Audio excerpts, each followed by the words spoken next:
Tonight, the Home Secretary appoints a chair of the Grooming Gangs inquiry. Will victims now finally get the action they've demanded? After months of paralysis, Baroness Anne Longfield is given 3 years to complete the job, but already faces a backlash from some survivors. We'll speak to one who thinks the process has become a political football. Also tonight, condemnation for the British security services after an investigation into a British agent inside the IRA finds they allowed him to commit murder. Women not being listened to and babies dying unnecessarily. The shocking expose into the failures in maternity care in England. A report into COVID support programmes finds that over £10 billion were lost to fraud and error, with most of it beyond recovery.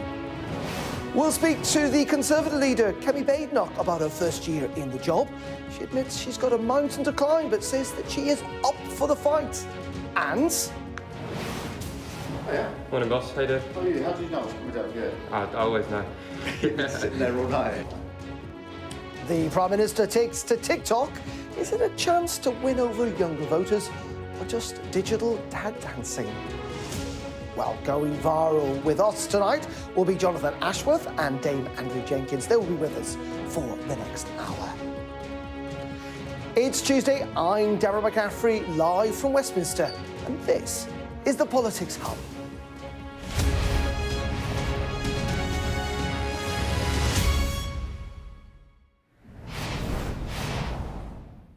Very good evening and welcome to the programme. First tonight, the government has today confirmed that the former Children's Commissioner for England, Baroness Anne Longfield, will lead the national inquiry into grooming gangs. In an update in the Commons earlier, the Home Secretary said we must root out this evil once and for all, and vowed that the inquiry will explicitly consider the ethnicity and religion of offenders. Shabana Mahmood said that Baroness Longfield will have a budget of around £65 million and a time frame of 3 years to deliver her findings.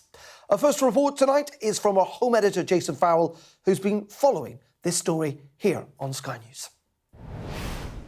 The women bold enough to tell us their stories over many years now finally know who will attempt to lead the investigation into the institutions and the people who failed them. What is required now is a moment of reckoning. We must cast fresh light on this darkness. The inquiry will be chaired by Baroness Anne Longfield.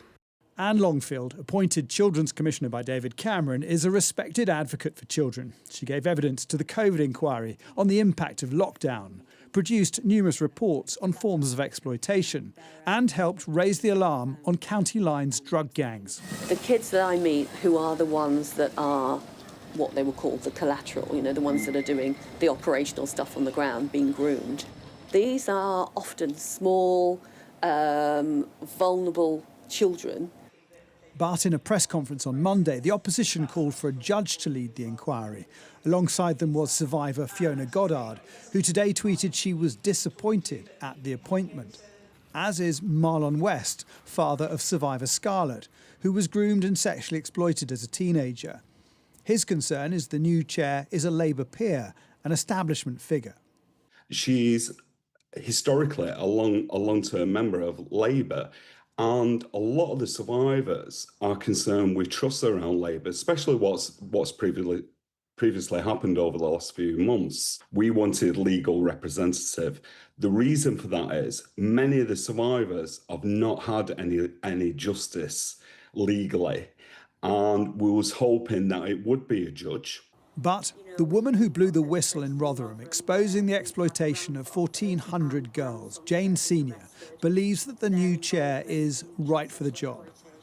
I've known Anne for a lot of years. She's very children-focused, and I do believe she'll do a good job. And I think her and Baroness Louise Casey together will be quite a formidable team, and will get us to the answers that we've been waiting for 20 plus years. Some of the survivors saying she's a bit too much of a Labour establishment figure. What would you say to them? I think we need to put politics to one side of this, and we need to search for the truth. Home Secretary. The opposition asked this. So can the Home Secretary assure the House that those in authority who covered up these crimes will be prosecuted for the offence of misconduct in public office? And will she ensure the inquiry refers such cases to the police for investigation? The answer was yes. This review also promises to look at ethnicity of perpetrators, institutional and individual failures, and it will be time limited to 3 years. Jason Farrell, Sky News. Well, delighted to say we can bring in our panel tonight. They are the former Labour Shadow Minister Jonathan Ashworth and the Reform Mayor for Greater Lincolnshire. That's Dame Andrea Jenkins. A very good evening to both of you. Jonathan, let's start with you. I mean, first of all, you heard some of the concerns there, didn't you, from some of the survivors. What have you made of today's announcement? Well, I'm really pleased that the inquiry now has a chair, that it's going to be up and running properly. I mean, I couldn't make head nor tail of why it took so long previously for the government to come round to agreeing to an inquiry, frankly. But nonetheless, we've got this inquiry now. I actually think that the chair is a respected figure who I think will leave no stone unturned. I think she will deliver justice for the victims. To be honest, I know she's a member of the House of Lords. I remember her when she was the Children's Commissioner. I had no idea she was a Labour supporter when she was Children's Commissioner. I think she was actually appointed to that job under the previous Conservative government, and I had interactions with her when I was the Shadow Health Secretary, and then I saw, she got appointed to the Lords. I was surprised. I didn't have the first inkling that she would be Labour, but she's obviously rightly now resigned from Labour so she can be independent leading this inquiry. Andrew? It's OK resigning from a party to do this investigation, etc., but it doesn't mean that that's where her loyalties are. I mean, I would like to see a bit like Reform suggested, actually, where we have a cross-party commission. A bit like a select committee, like we've been in Parliament, Jonathan, cross-party, true scrutiny at whatever level, whether it's the police, whether it's local council leaders, they're brought there to be questioned, but I think it should be done again in the House of Lords. But isn't the concern then that you just get bogged down in process rather than someone who, as Jonathan's pointed out, is a respected figure who has got also, by the way, deputies helping her out? It's about restoring trust as well. I mean, it's been a car crash, hasn't it, what's happened so far? And victims feel very let down, and it's about the victims, and it's getting answers, but it's about a due, transparent process. But isn't the problem here fundamentally is that there are too many victims, as in there are a lot of victims, and it's gone for a long time, and that understandably lots of different victims want lots of different things from this process, and there is no actual agreement. But I think what anybody would agree on was that anybody who was involved, whatever level, needs to actually be held to account. And I do believe a commission would be the route to doing that. What do you feel, as you said, Jonathan, this has been a long time coming, and it's kind of felt like the Labour government's had to be dragged here to a degree, and obviously we saw, some of the survivors resigning from that panel a couple of months ago. But there will be frustrations, this isn't being judge-led, won't there? And there will be frustrations that people don't essentially trust the system to give them results. And my word, you can understand why people don't trust the system. Absolutely. I mean, these are young girls who have been horrifically let down by the system in the most appalling way, right? So I totally understand why people don't trust the system. I just hope, and I think she will be able to show through her leadership of this inquiry that she is putting the victims first, that she will deliver justice for the victims. She has a record of standing up for children, former Children's Commissioner, and her work in children's welfare before then. As I say, I can only speak as I find. When I worked with her, when I was the Shadow Health Secretary, I had absolutely no idea she was a Labour supporter. And to both of you on this, the problem is that, and I think everyone has agreed on this, that it's been made too much of a political football, to be fair. But isn't every party to blame for that?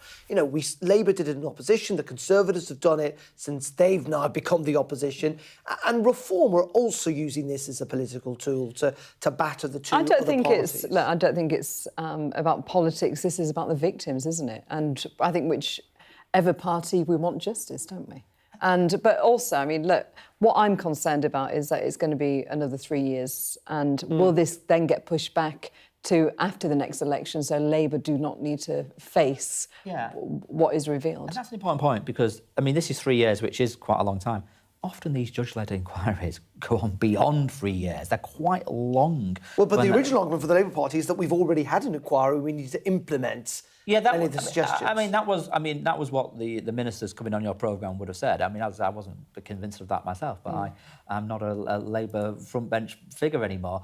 I always thought they should have got on with this because this is a very specific issue of grooming. That inquiry quite rightly looked at a wider range of horrific issues as well. And the government does need to continue implementing its findings. But this is a very important inquiry, and I think she will deliver it well. Jonathan, Andrea, for the moment, thank you very much indeed. And we will be speaking to Lucy Duckworth, who is from the National Policy Lead at the Survivors Trust, a little later on the programme on this very issue. But we do want to move on because another big story today has been the conclusion of a report into a top British spy who was operating deep inside the IRA and found that he committed crimes of the worst possible kind, including torture and murder. It also says that there was compelling ethical case for the UK government to reveal the agent's identity. Our Ireland correspondent Stephen Murphy has been following this story from Belfast today. In the middle of a dirty, brutal war, he rose to become its most famous mole. Freddie Scappaticci, the Belfast brickie turned spy catcher, the IRA man who hunted informers all the while in the pocket of the Crown.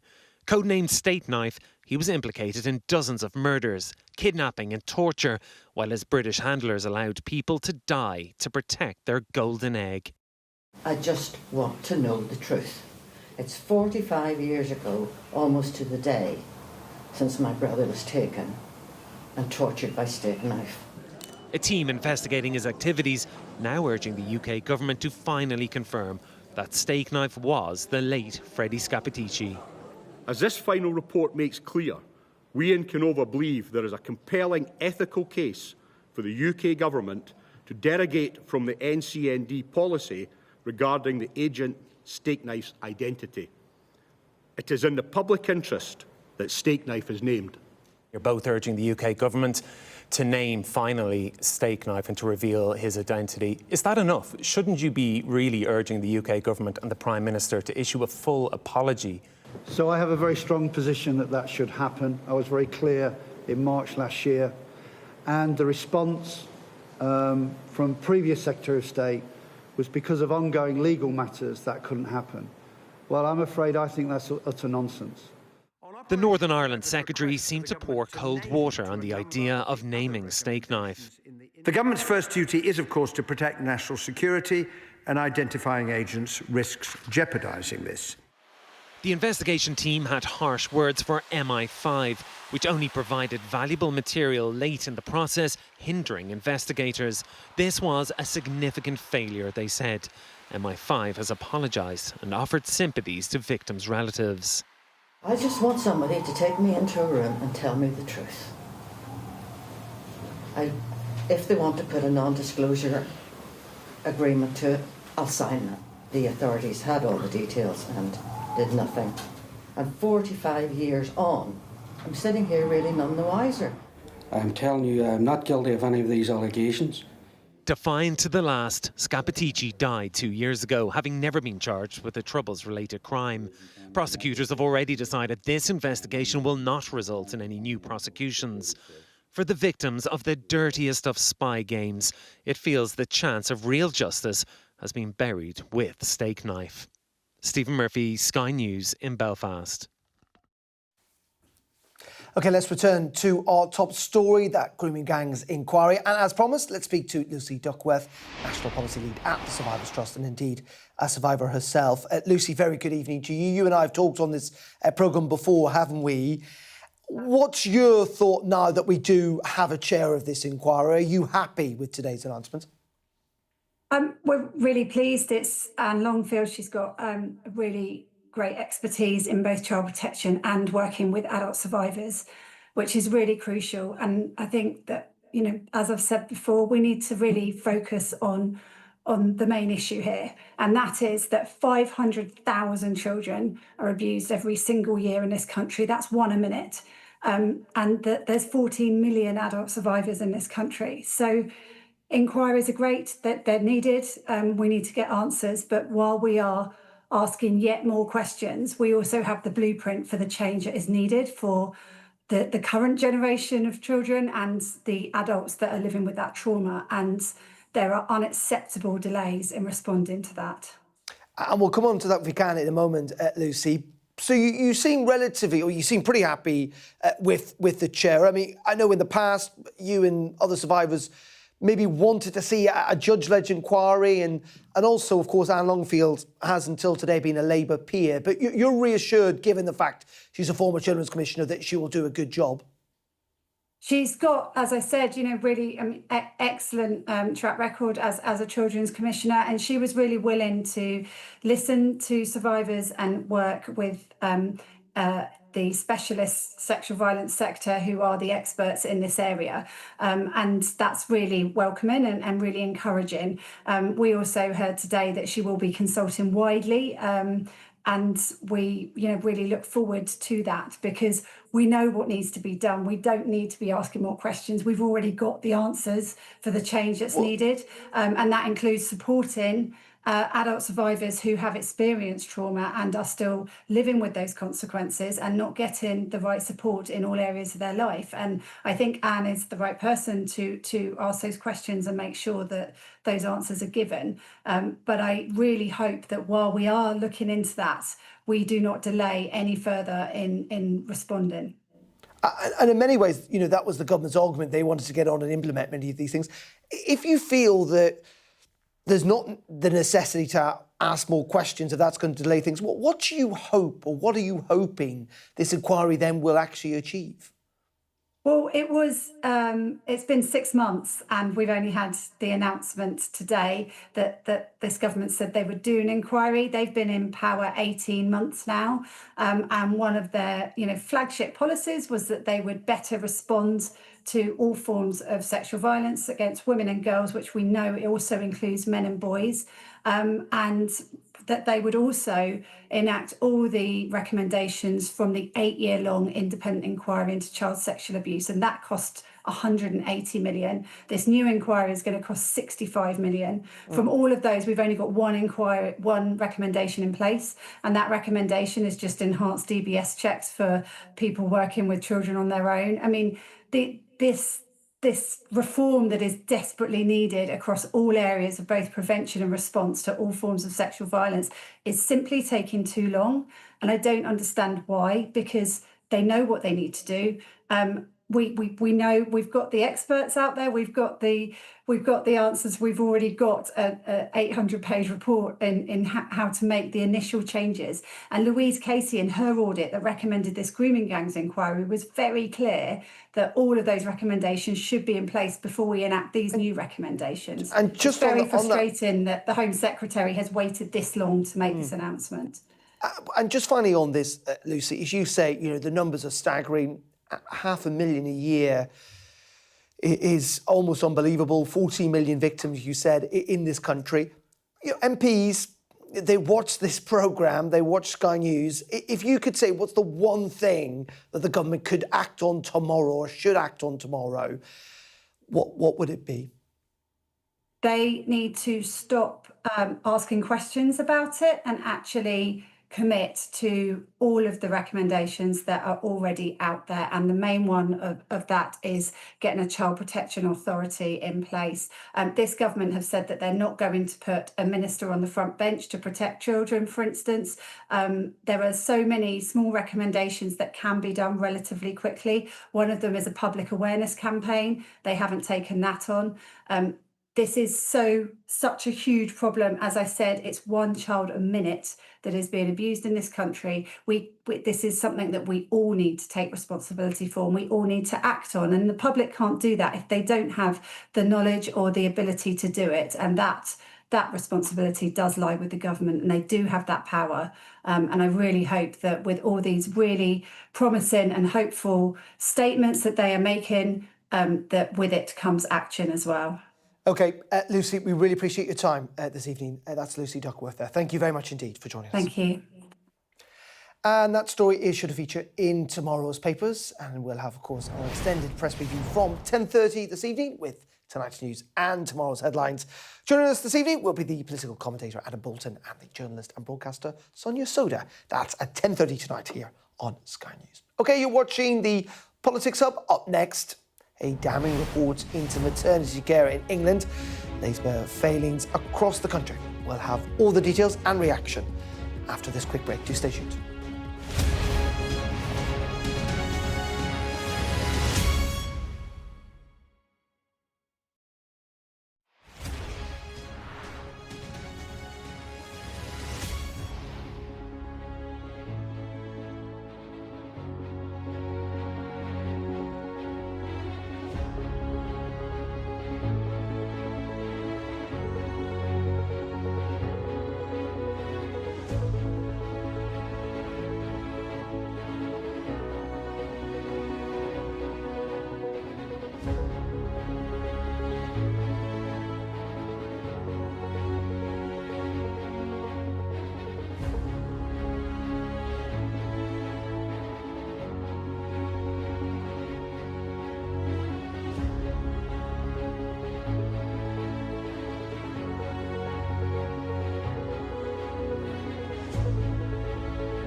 What's the best thing about being a Sky News journalist?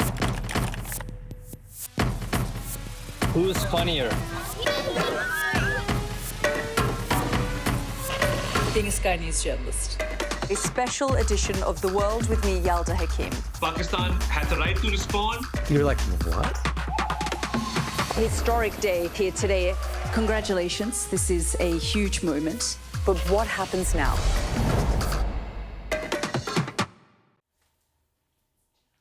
Welcome back to the Politics Hub here on Sky News. Now, a damning report into maternity services in England has laid bare the crisis in care across the country. Its author, Baroness Amos, said that nothing had prepared her for the amount of unacceptable care that has been and is still being received. The issue has triggered an outpouring of people contacting Sky News to share their own stories, as our health correspondent Laura Bundock reports. I was sick up to 30 to 36 times a day. I couldn't function, but I was never believed. I was told everybody gets sick in pregnancy. Even when I was laying on a toilet floor in A&E for 6 hours, unable to get up, they still didn't believe me. I nearly lost my baby due to doctors not listening to me. I was sent home at 6 a.m. with contractions that were 3 minutes apart. The doctor was rude and discharged me. I drove home while in labour. My midwife told me to stop making noise and refused to give me gas and air. No one came to check on me for over an hour, and I was on my own and terrified with my first baby.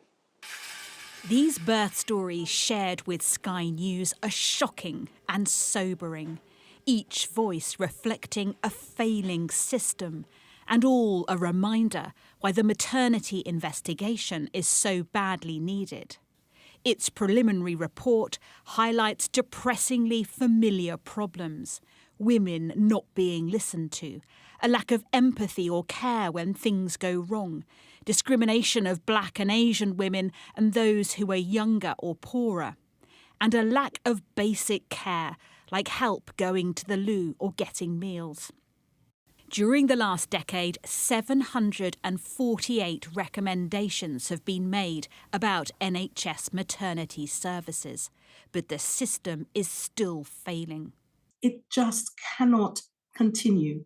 There is too much harm, too much distress, too much trauma, and the long-term consequences for families, for communities, and for all of us are almost unbearable. Rebecca formed a campaign after experiencing 2 traumatic births. For her, the investigation's initial report is deeply disappointing. It seems as though it is heading the same way that other reviews have gone in the past, leading to some recommendations, but no teeth. We really need some mechanisms that are going to hold people and hold systems to account so that we can see change. The full findings will be published in the spring. There is huge demand for action, but after so many failures, many a doubtful, meaningful change will be delivered. Laura Bundock, Sky News, Oxford. Well, joining me in the studio is the chair of the British Trauma All-Parliamentary Group. That is Rosie Duffield, who joins us now. Rosie, very good evening to you. And, you know, you watch that report, you read what Baroness Amos has come up with, and I mean, to say it's shocking is almost to downplay it. It's incredible almost. Yeah, I mean, I wish I was shocked, but I've read so many reports like this and individual hospital trust reports and the report that we did as the Birth Trauma All-Party Group.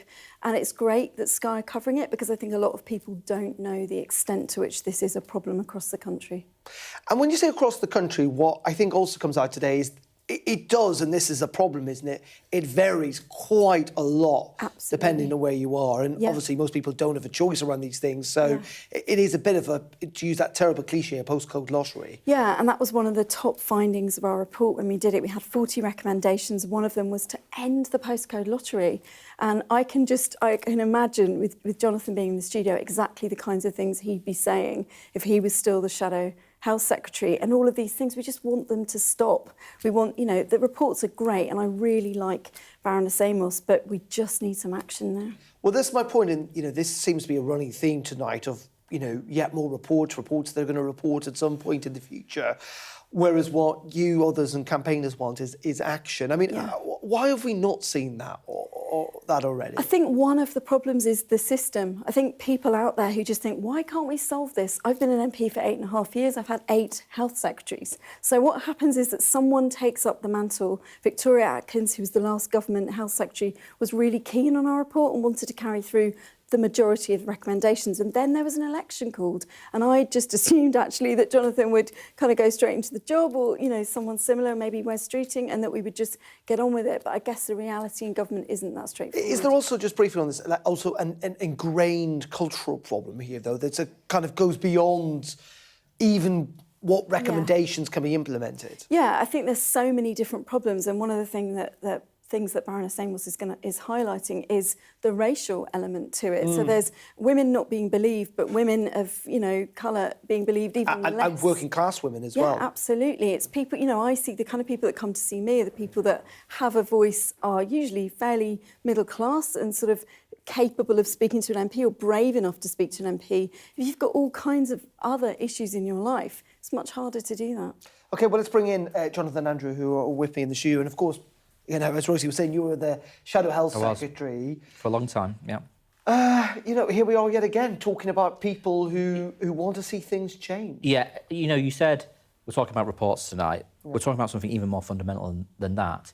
It is, again, an example of women, often vulnerable women, often working class women, women from colour, of colour, being denied, their concerns being dismissed by the system, and it often having the most devastating of consequences. And by the way, look, there are problems in the NHS. Often it stems from quite a paternalistic attitude. The individuals who work in the NHS do not think of themselves as bad people, and they are not bad people. But again, the system as a whole is failing, and it's always failing women. I mean, it's not just these stories are devastating, but there are all kinds of examples across our National Health Service of how the NHS does not take women's health concerns as seriously as they ought to, that women are often dismissed. I mean, how many times do you hear a story of a woman in pain and discomfort going to the GP time and time, you think there's something wrong with her, the GP keep dismissing it, and it turns out it's some horrendous cancer of some sort. There is an issue, and it's got to be sorted. But the problem is, Andrew, I mean, how can it be sorted? Yes. Because, you know, as I say, I mean, you can change systems. I mean, can I talk from my personal experience as well? Because it's always a starting point, isn't it? I mean, I had a really difficult pregnancy. I was coughing up blood clots. I nearly lost a child very early on, and I was seen as a geriatric mum, having him at 43, as you are as you get older. But the GP wasn't listening to my concerns. But when I ended up in A&E one time, it was actually the instinct of one of the doctors there says something's not right. I'm going to send you for a heart scan, and they discovered a left bundle branch block. And so then the care was amazing. But to get to that stage was very difficult. And I think you're right, actually, Jonathan. I think it's a system. Yeah, it is very paternalistic. But I think, look, not everybody is angels. We get good and bad, whatever industry. And I used to chair the patient safety all-party group. And one of the stats when I was chairing it was 650 people per month die with mistakes in the NHS. And which was horrific. This was going back, 2015, 2016. It might be worse, it might be better now. But I think it is, you know your own body, don't you? And you know changes in your relatives. I mean, like, if I can just give a quick example, when my mum had she'd had an operation to remove, my late mum, a benign tumour on the brain. And when I saw her, they said she hadn't woke up from the anaesthetic, but she'd been talking to me. And they didn't believe me. Wow. And I said, look, she's got an infection. My dad died of MRSA. She's got an infection. Oh, she's got something not right. They wouldn't listen to me. And then within 10 hours, she died of sepsis. Yeah, and the thing is, family, they've got to start listening to families more. I went into politics because of mistakes in the NHS when my dad died. And this is all very difficult, and it's all, and this thing, it's also all very personal. And as you say, the stories we've been hearing tonight, Rosie, the question is, though, in the end, this is an interim report. I mean, you want action to happen now. I mean, this report's due to deliver, we're told, in the spring of next year. Are you confident it's going to actually deliver change? I really hope so, but I'd rather that Baroness Amos got the time to dig as deeply as she needs to do, and she's going to start taking evidence from people in about January, February, and I have full faith in her. But if I was a patient now and I was pregnant, I'd be really worried about this. And I think the key finding, if we don't listen to anything else, it's literally that, listen to women. We've got to do that more. And there plays a consequence if there's somebody in the system, within the system, who's failing women or patients, they need to be called out and dealt with. But there's something, something that could be done right now, and it's this atrocious situation where if you've lost your baby, you're returned to the same labour ward alongside women who are there with their newborn babies. How does that make somebody feel? And you would have thought that's something that could be changed. That could be changed now. Okay. Rosie, we really appreciate your time. Thank you very much indeed. Rosie Dustfield there joining us in the studio. OK, you're watching the Politics Hub here on Sky News. Up next, the previous government left the front door open to fraud during the pandemic as the cost to the taxpayer is revealed. We'll be talking about that after the break. Stay tuned.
You're watching The Politics Hub here on Sky News. Now, the government watchdog has found that COVID-19 fraud and error cost the taxpayer nearly 11 billion quid.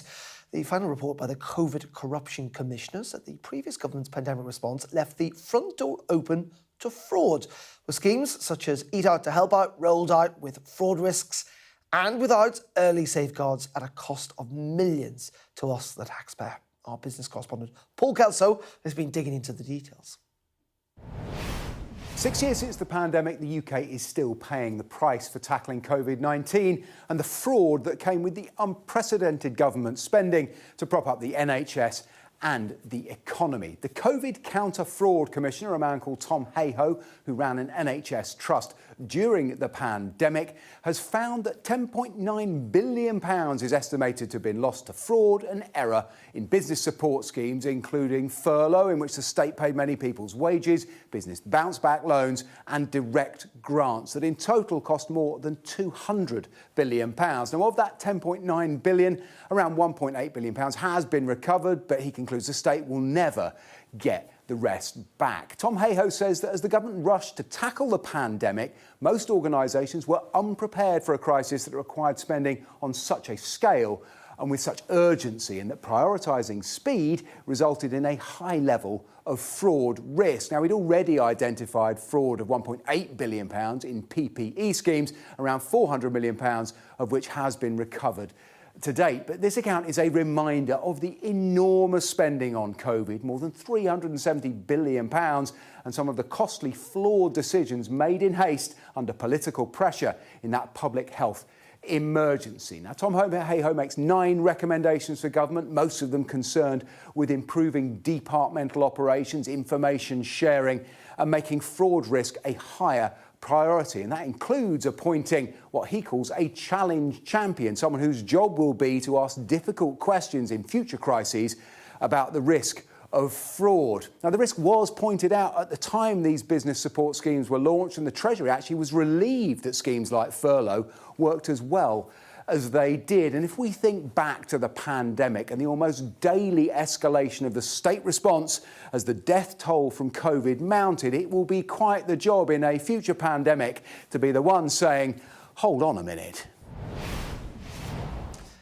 Well, Jonathan, Andrea, are with me in the studio. I mean, you guys were in government when all this was happening. No, I was PPS in MHCLG, actually. So I saw that. Yeah, so I was going to say, in retrospect, I mean, you know, these mistakes were made. Maybe they're understandable, but it's a lot of money. No, I'll give you my take on it, which I'll always be honest. It was unprecedented times. I remember being in Robert Jenrick's PPS in MHCLG at the time, and there was having to do the food parcels for the vulnerable, get them sent out to people, etc. And the civil servants was, you know, organising all this, and so the government had to move quickly. And no doubt, it seems that the checks and balances haven't been done to the degree it should have been done. Hindsight's a great thing.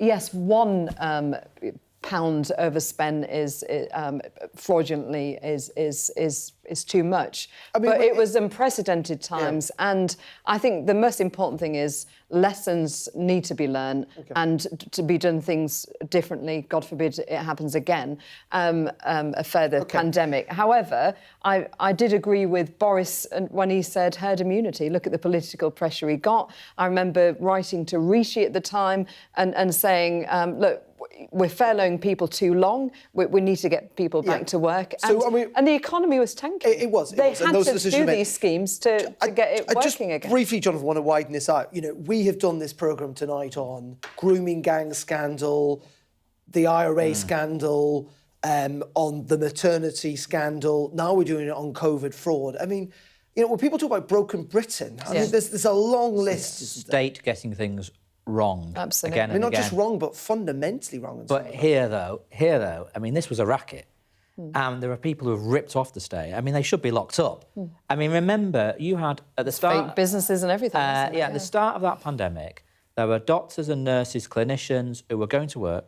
They were ripping curtains off the walls of hospitals to use as PPE. They were going out to B&Q to buy goggles because they couldn't get the PPE.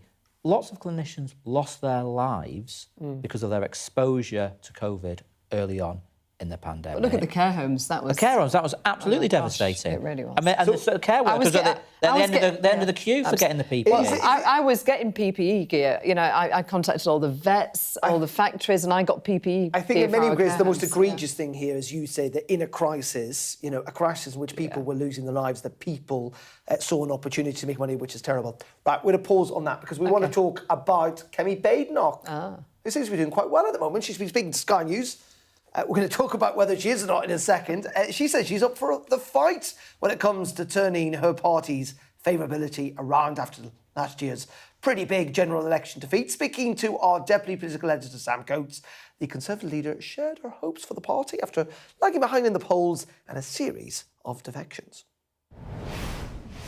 Here we are at the end of this year. How would you say it's going out of 10? I never give marks out of 10. I say whether things are better or worse. And when I look at the historic defeats which Conservatives suffered last year, things are definitely better. We are more cohesive as a party. Our policy offer is clearer. We're raising money. We've got a new HQ. But we're not out of the woods yet. I want the public to trust us. There's a lot of work that I need to do to show them the Conservative Party has changed, that we have authentic Conservative policies that will make this country better. But are you even sure, under your leadership, the Tories have kind of bottomed out? I mean, the polls are still low, the defections are going to Reform UK. Robert Jenrick said at the weekend you've got a mountain to climb. Is that a fair assessment? Have we reached the bottom and are you improving, or might there be some way to fall? Of course we had a mountain to climb. We lost more seats than we've ever done. He's saying you've still got a mountain to climb. This was always going to be a long road ahead. Previous oppositions have been 18 years, 13 years, 14 years. I've been doing this job for 12 months. There is plenty of work to do, but I'm up for the fight. But he says the mountain is ahead of you. Look, you've had the resignation of Angela Rayner, of Peter Mandelson, what you term the welfare budget, all of these things, and you're not really benefiting, as far as we can tell from the polls. Right now, we see a lot of political fragmentation. The truth is, it's the public who are going to decide. There's no election tomorrow. They're going to be watching what everybody is doing, and when a general election comes, they will make up their minds. What I need to do is make sure that I'm not blowing around, just trying to win votes for the sake of it. I'm being honest. There's something going very wrong in our country. We need to get Britain working again. Too many people on benefits. Only one party is standing up for them, and that's the Conservative Party. Kemi Badenoch speaking to Sam Coates there. Now, you guys kind of laughed at me when I suggested she was doing quite well, but I would say she is doing quite well. Are you not regretting defecting? Gosh, definitely not. I mean, look, I know Kemi very well, and I found that when she was a minister, she was lazy, no self-reflection, nothing's ever her fault. And let's not forget, she hadn't been just in the role a year. She was part of the government in high-profile Secretary of State positions. She's had time to establish herself for many years. And no, I don't trust her, but she's got no self-election. Yeah, well, she's also holding the government to account, isn't she? Oh, what, a couple of good sessions at the dispatch box? Well, but also I'd say she's been instrumental in helping bring down Angela Rayner, in bringing up, as Sam pointed out, she's been quite an effective leader of the opposition. I don't believe it's Kemi, actually, who brought Rayner down. I think it's Rayner and what she's done herself's brought Rayner down. Jonathan? So, I was... Because it is a difficult job. Let's being leader of the opposition, it's not easy. Oh, yeah, and I was an opposition MP, shadow cabinet member for many years, worked with many of our different leaders, helping them prepare and think about how they campaign. It's a difficult job. I think, in fairness, she has got better at PMQs. She's got sharper, she's got more pointed. That is certainly true. I think she's beginning to pick up. The challenge for her, in the same way it was a challenge for, Ed Miliband in that period, is that in the end... I'm glad you've compared her to Ed Miliband. But in the end, people will say, legitimately, it's all very well you now throwing rotten tomatoes at the Prime Minister. It's only 2 years ago that you were in government. Exactly. The question, though, is that you may well suggest that she might now outlast Keir Starmer. That's possible. I mean, that's very mischievous of you. But your old gig of Labour Together are already apparently canvassing who's going to take over. Well, what really cheesed me off about that is they didn't put my name in the list. That's a good deflection, Jonathan. Well, I'm not just work for a PM. Well, Andy Burnham, you need to find a safe seat I'm not just a pretty face. No. Look, But are we at that stage now? We are at that stage, definitely, where people are looking at who's going to take over from I don't think Starmer. either Starmer or Keir will be there by the next election. I tell you what, I bet you £10. £10, okay. £10, go on. Big money here. Or a decent lunch. Okay, I'll go for the decent lunch.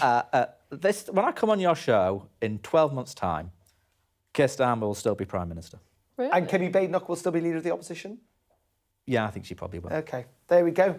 There we go. I'm going to hold you to that.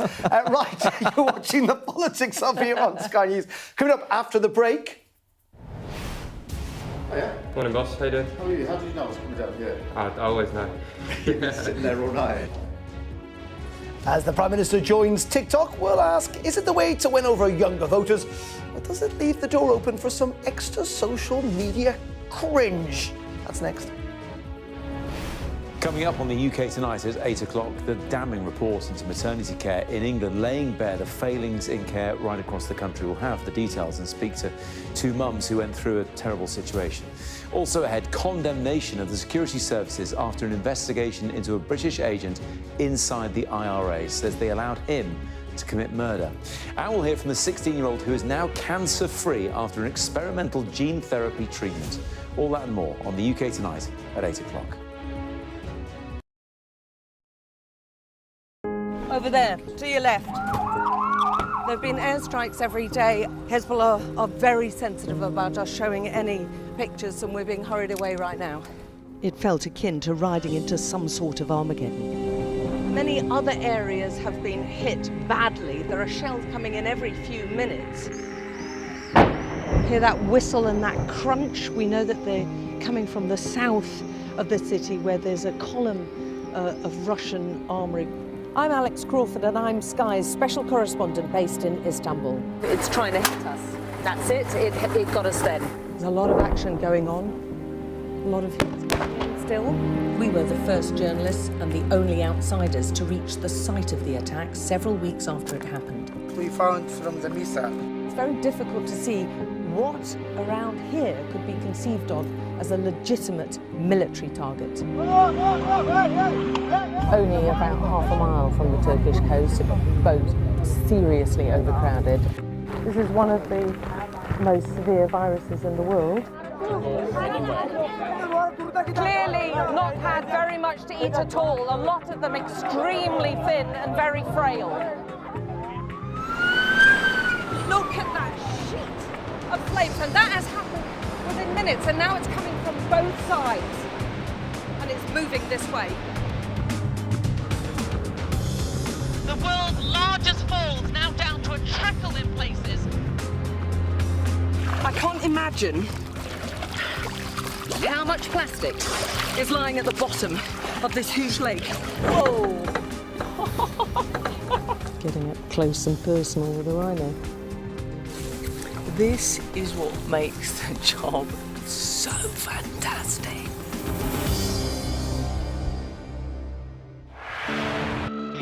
I'll tell you on another day on the podcast what that was all about. Welcome to the world. Come along for the journey. It'll be fun. Russia knows our weaknesses, but do you? This is the war game. There were a number of armed security. We want to discover, to find out what's really going on. Everything you need to know about British politics in about 20 minutes. I actually don't like political drama. So, where next? Available wherever you get your podcasts. Now, the Prime Minister has launched his own personal TikTok account. So Keir Starmer has already racked up over 16,000 followers after posting several videos. And he's also set up his own Substack account, writing that he wants to be part of a changing way that people communicate. Anyway, let's have a look at his TikTok account. Oh, yeah? Morning, boss. How you doing? How are you? How did you know I was coming down here? I always know. Sitting there all night. Morning. Hiya.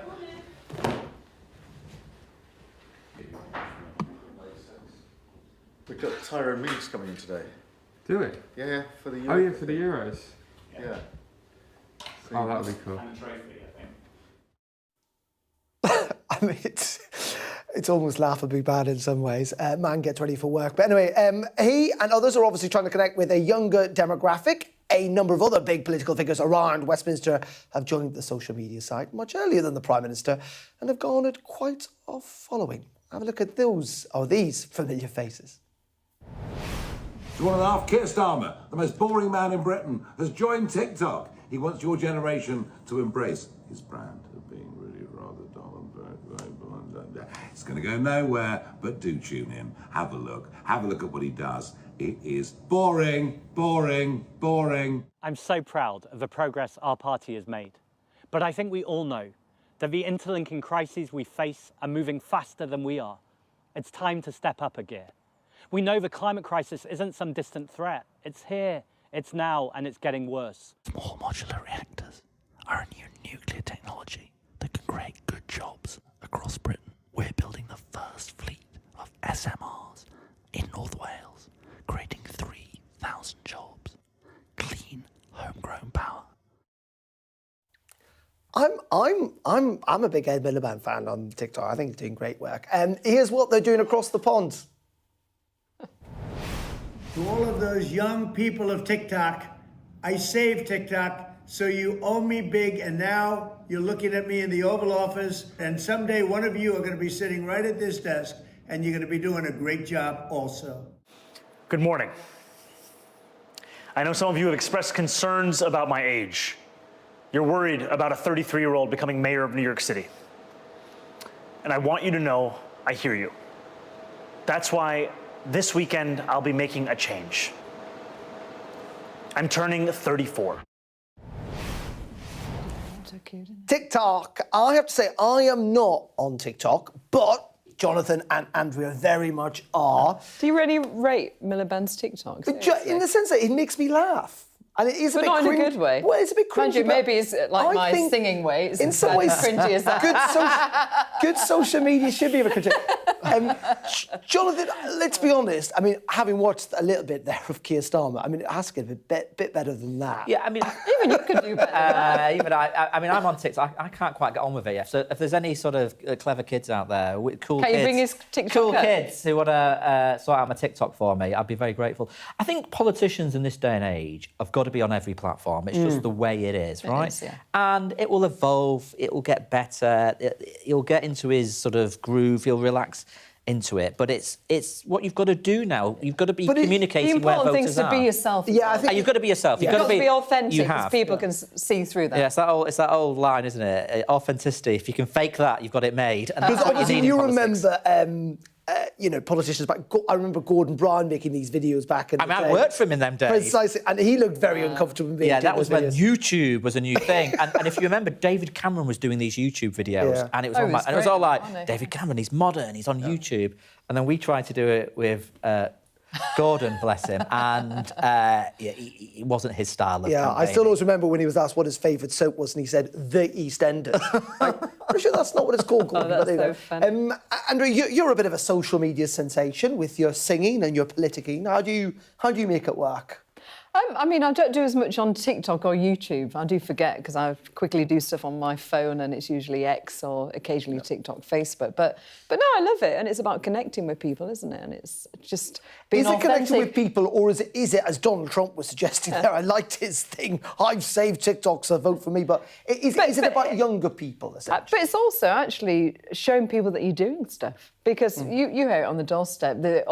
Everybody thinks politicians are the same. They get elected, they don't do stuff. So it's actually trying to change that narrative and let people see you on a daily basis what you do. But you see, the thing is, like, of all of these different mediums, whether it's TikTok or YouTube or whatever, what really works, and this is why Nigel Farage works, it's not necessarily because he's relaxed. 1 million followers he's got, hasn't he, on TikTok? Yeah, but it's not because he's relaxed and having a pint and I'm Nigel. It's actually because he's saying something, right? And you've got to say something. And the politicians who are the most successful politicians are the ones who have something to say about policy or their vision. So you're saying or their it future. doesn't really matter what the platform is, whether it's newspapers back in the day, television. It's got to be newsworthy. You've got to say something distinctive. And I've got to say something that you can't say because we have different ideological views of the world, right? We can get on, we can have a good debate, a good-natured debate. But I've got to say something distinctively different to you, because otherwise, why am I Labour and you're Reform? If we're all just saying, here I am making a cup of tea, aren't I normal? So what? I'll say what people's thinking. Yeah. And then I'm also very pleased that connecting. we've made your TikTok This programme has made your TikTok game. It has lots of times. Precisely. Talking about swans. Do you remember that? Oh, yes, absolutely. Got a bit heated last time. Well, no rise tonight. I suppose just very finally, Jonathan, he's got something to say, that's my point about what we've seen so far from Keir Starmer, is he's not really saying very much. Yeah, at the moment he's trying to do behind the scenes, here I am coming into work, which is fine. There'll be people out there who think, oh, is that what 10 Downing Street looks like? They'll like all that. But where it will really take off is when he starts talking about why he's a Labour Prime Minister and why voters should stick with a Labour Prime Minister. Well, it's been an absolute pleasure tonight. Jonathan Ashworth, Andrew Jenkins, thank you very much indeed for joining us. TikTok, I don't know, maybe I should join TikTok. We'll see. Anyway, that is it from me for tonight. I'm back, of course, at 7 tomorrow. Do join me then if you can. Up next, it is the UK Tonight with Matt Bobette. Stay tuned for that. I will see you tomorrow, and maybe I might see you on TikTok at some time too. Bye-bye.